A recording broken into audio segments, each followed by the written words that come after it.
Today on Animal Fact Files, we're discussing birds of paradise.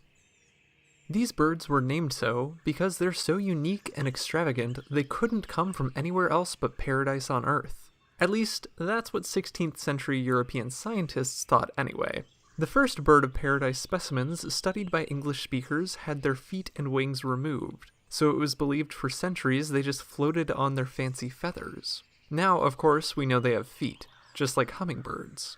From the time of their discovery in the English-speaking world until today, however, birds of paradise are considered some of the most magnificent birds alive. Oh, and by the way, the bird of paradise flower was named after these birds. It received its name because it looked similar to the already named birds.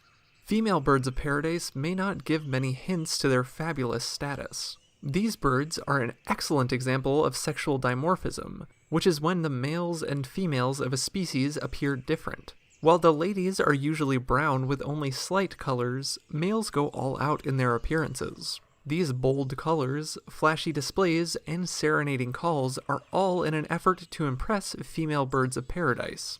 It's the lady who makes all the mating decisions. If a male isn't up to her standards, she'll move on. This is why male birds of paradise typically begin breeding later in life than females.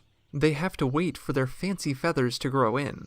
These birds are related to corvids and range in size from about the size of a crow down to a scrub jay. Their feathers, however, can make them seem much larger than life.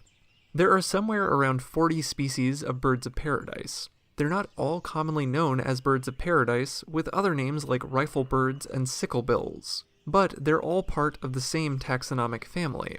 Birds of paradise are found mostly on the large island of New Guinea, as well as surrounding smaller islands. A few species occur in eastern Australia as well. Birds of paradise generally live in forests from the forest floor to the canopy, though some species may be found on forest edges, in human settlements and gardens, and even open areas, as long as there are enough trees. The largest part of a bird of paradise's diet is usually fruit. It's believed that birds of paradise act as seed dispersers in their habitats. The seeds pass through the bird's digestive system and are expelled with the bird's poop, at which point the seeds may begin growing in a place they otherwise wouldn't have reached on their own. Along with fruits, birds of paradise also take insects and other arthropods. They may occasionally eat small reptiles and mammals too. Adult birds of paradise have no natural predators, but chicks and eggs may be predated by other birds, like hawks, as well as snakes. There have been some observations of bird of paradise parents including shed snakeskins in their nests to help scare predators away from their babies. Bird of paradise nests may be found from the ground to treetops, and for a majority of species the female does all the rearing, though some species have males helping out too.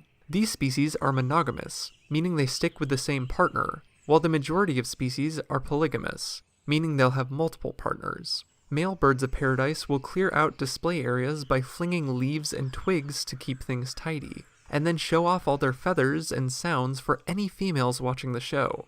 Female birds of paradise reach reproductive maturity around 2 years of age, but males may take more than double that to grow in their fancy feathers, meaning they don't usually get to breed until later in life. In captivity, birds of paradise have lived up to 3 decades, but how long they live in the wild is unknown.